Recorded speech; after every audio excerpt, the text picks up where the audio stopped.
saya memiliki harapan yang sangat tinggi. InsyaAllah Indonesia, sepanjang apapun kegelapan, kezaliman, sepanjang apapun kehilangan keadilan, InsyaAllah akan datang satu saat terbitnya matahari adil. Dan InsyaAllah Indonesia akan menjadi negara Al-Quran. Saya bisa meyakinkan gitu karena saya telah merasakan bagaimana di Turki. Turki negara sekuler yang ratusan tahun serangi Islam, ratusan tahun menabaikan Islam. Tidak boleh kumandangkan azan dalam bahasa Arab, tidak boleh ada rumah tahfiz, tidak boleh ada pesantren, tidak boleh belajar agama, tidak diberikan anak-anak kita bisa belajar dengan sendirinya Al-Quran. Semuanya dilarang dengan keras, bahkan terancam orang-orang yang melanggar aturan itu. Allah Subhanahu wa taala melahirkan seorang presiden yang bisa membaca Al-Quran. Coba buka di YouTube bacaan Erdogan bagaimana. Itu dilahirkan dari negara sekuler. Saya bisa meyakinkan InsyaAllah 1 juta menghafal Al-Quran. Dan bapa ibu mudah-mudahan masih punya umur akan mendengar pengumuman besar. Imam besar salat Idul Fitri dan Idul Adha sekaligus khatib adalah Presiden Republik Indonesia menghafal Al-Quran. Itu yang saya yakini. Dan saya tidak pernah merasa lelah. Dan saya selalu berkata sama istri, kalau saya mati itu pun karena saya bersama Al-Quran. Wallahi jamaah sekalian, yang bersama Al-Quran tidak akan merugi. Berkah rizkinya, berkah umurnya, terjamin kebahagiaan. Allah Subhanahu wa taala hanya minta satu, berkenan bersama Al-Quran di dunia. Apa yang kita dapat? Apa yang akan dibalas? Akan Al-Quran temani kita di dunia, akan temani kita saat sakratul maut, akan temani kita di kuburan membela kita, akan menemani kita saat kita dibangkit oleh Allah, akan menemani kita saat hisab, akan menemani kita saat berjalan di atas sirat yang sangat tipis dan panjang, bahkan tajam jalanannya. Begitu sampai ke surga, apakah Al-Quran melepas? Tidak akan melepas. Al-Quran masih berkenan, padahal kita hanya cuma sekali berteman sama Al-Quran di dunia.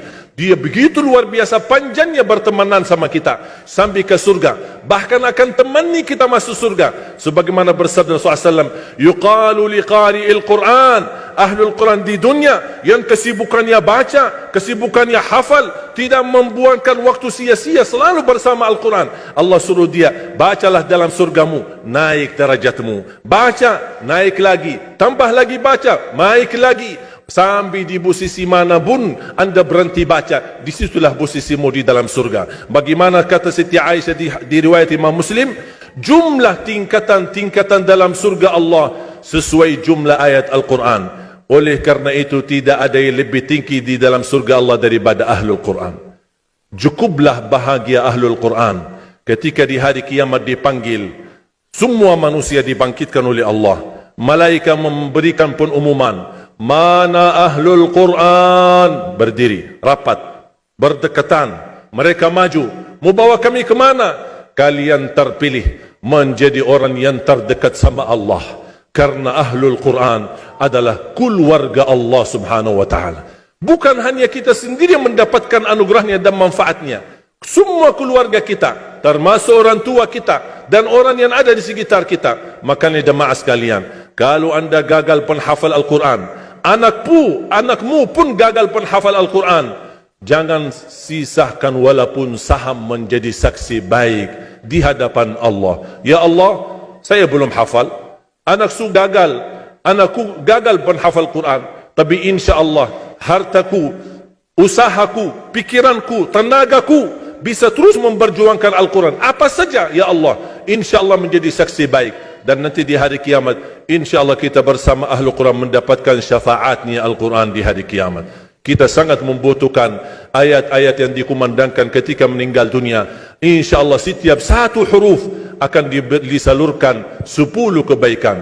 Mudah-mudahan semua yang hadir diberikan kemuliaan dan keanugerah dari Allah menjadi Ahlul Quran, penghafal Al-Quran, penghayati Al-Quran, para pencinta Al-Quran, berakhlak-akhlakul Quran. Ya Allah, aku mohon atas izinmu ya Allah, kami bersama-sama bertemu di masjid ini. Berilah kepada kami kemuliaan bersama-sama bersama Ahlul Quran, di dalam surgamu ya Allah, ya Dzal Jalal wal Ikram, ya Arhamar Rahimin, ya Arhamar Rahimin. Anugerahlah kepada kami anak dan keturunan penghafal Al-Quran, anak dan cucu penghafal Al-Quran yang mampu menjaga nama baik keluarga kami, yang mampu membanggakan kami di hadapan-Mu hari kiamat, yang mampu menghadiahkan mahkota untuk kedua orang tua kami. Birahmatika ya Arhamar Rahimin. Ya Allah, maafkan kalau kami tidak berhasil menjadi penghafal Al-Quran. Tapi ya Allah, kami kurbankan nyawa kami, harta kami, usia kami, tenaga kami, pemikiran kami, ilmu kami untuk Al-Quran, agar Indonesia ke depan menjadi negara Al-Quran, agar Indonesia menjadi contoh terbaik untuk mata dunia, agar bisa kita melahirkan. Karena saya meyakinkan ya Allah, dan kami semua meyakinkan, terjamin masa depan Indonesia baldatun tayyibatun wa rabbun ghafur kalau selalu bersama Al-Quran. اغفر لنا ولوالدينا ولجميع المسلمين والمسلمات والمؤمنين والمؤمنات الأحياء منهم والأموات. ربنا آتنا في الدنيا حسنة وفي الآخرة حسنة وقنا عذاب النار. وصلى الله على سيدنا ونبينا محمد وعلى آله وصحبه وبارك وسلم والحمد لله رب العالمين. سبحانك اللهم وبحمدك.